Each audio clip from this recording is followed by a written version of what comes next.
All right, so you've given us quite the mix of sources today, from presidential speeches and global market trends to AI partnerships and even Trump NFTs. Quite the range, right? Yeah, it seems like you're looking for the connections between global events, tech innovation, and the world of crypto. I'm getting warm.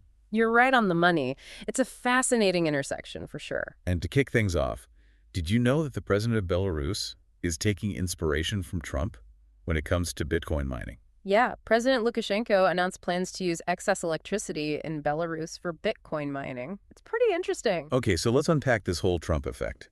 His recent speech to Congress seems to have gotten some positive reactions globally. It's really interesting to see how political events can impact sectors that you wouldn't think are related. We're seeing a surge in Bitcoin and the crypto market, possibly because of the positive sentiment surrounding Trump's reelection and his stance on Bitcoin. Yeah, and it's not just the markets reacting either, is it?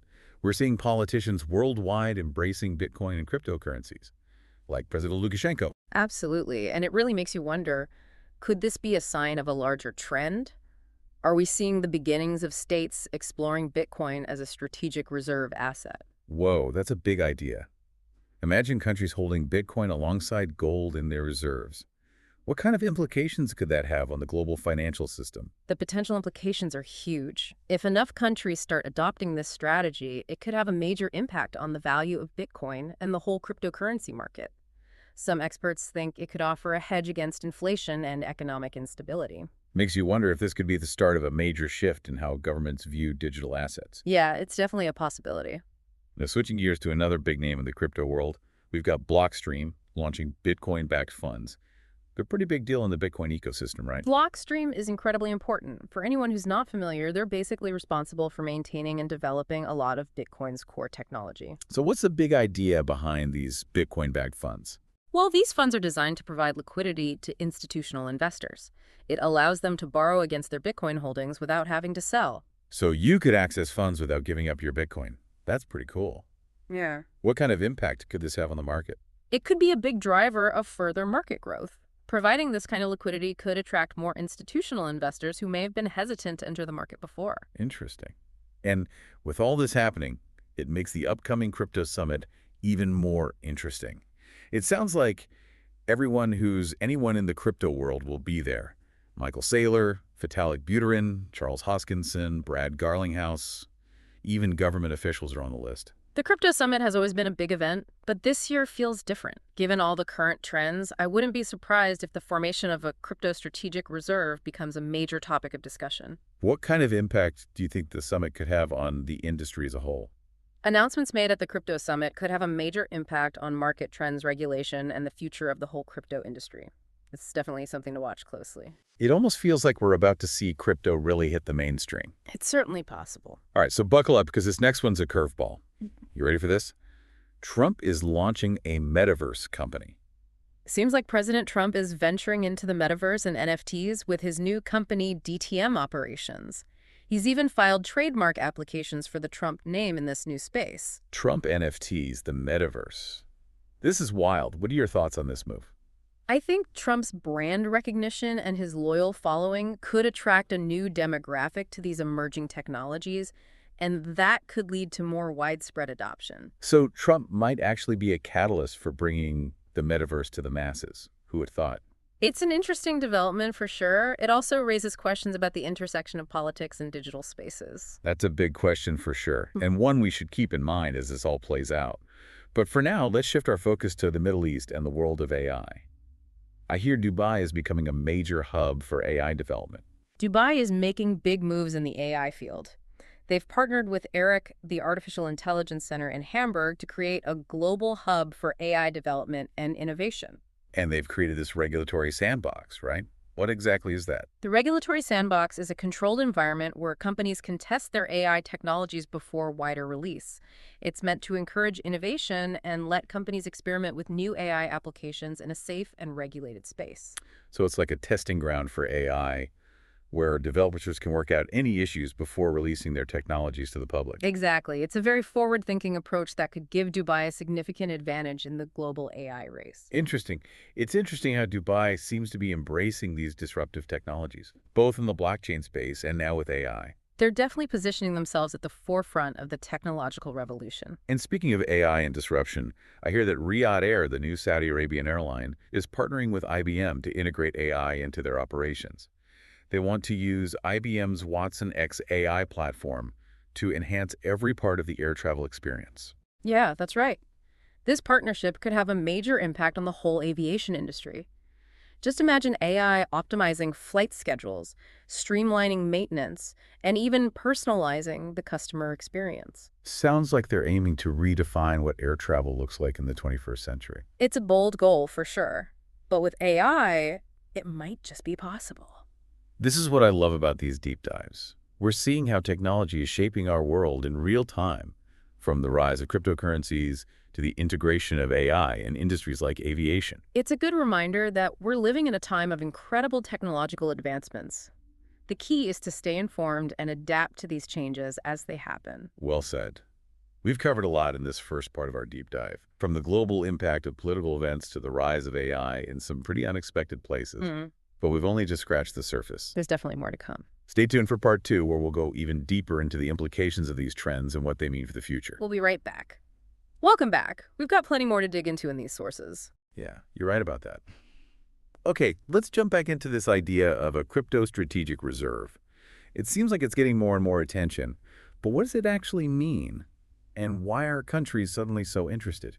It's a relatively new idea. Basically, it's kind of like how countries hold reserves of gold or foreign currencies, but instead it's Bitcoin or maybe a bunch of different cryptocurrencies. Just instead of storing bars of gold, they'd be holding digital keys to a Bitcoin wallet. Yeah, exactly. And the potential implications are huge.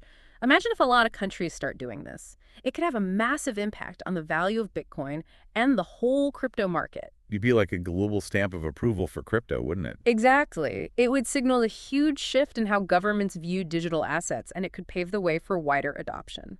Plus, it could offer countries a hedge against inflation and economic instability, especially those facing challenges with their own fiat currencies. And with the crypto summit coming up, it feels like we might be on the verge of some big announcements. The timing is definitely interesting. With so many big players in the crypto world coming together, it wouldn't surprise me if some big developments come out of this event. It's definitely something to watch. Okay, let's switch gears back to Blockstream for a minute. Their move into Bitcoin-backed funds seems pretty significant. What does it tell us about where the industry is headed? Blockstream is known for security and innovation. They're a trusted player in the Bitcoin space. Their move into Bitcoin-backed funds shows a growing demand for institutional-grade financial products in the crypto market. These funds give big investors a way to get involved with Bitcoin without the risks of directly holding it. So it's kind of like building a bridge between traditional finance and the crypto world. Do you think this will lead to even more mainstream adoption? It could happen. As more institutional players enter the market, we can expect to see more liquidity and stability, which could make crypto more appealing to everyday investors. You mentioned Blockstream's work with the Lightning Network earlier. Can you remind us what that is and why it's so important for Bitcoin? Sure, the Lightning Network is a Layer 2 solution that's meant to make Bitcoin transactions faster and more efficient. It works on top of the Bitcoin blockchain and allows for quicker and cheaper transactions. Think of it like creating express lanes on a crowded highway. So it's basically making Bitcoin more practical for everyday use. Exactly. Things like micropayments and other things that need fast and cheap transactions become possible with the Lightning Network. It tackles one of the main challenges that Bitcoin has faced in becoming widely used. Okay, let's talk about Trump's jump into the metaverse.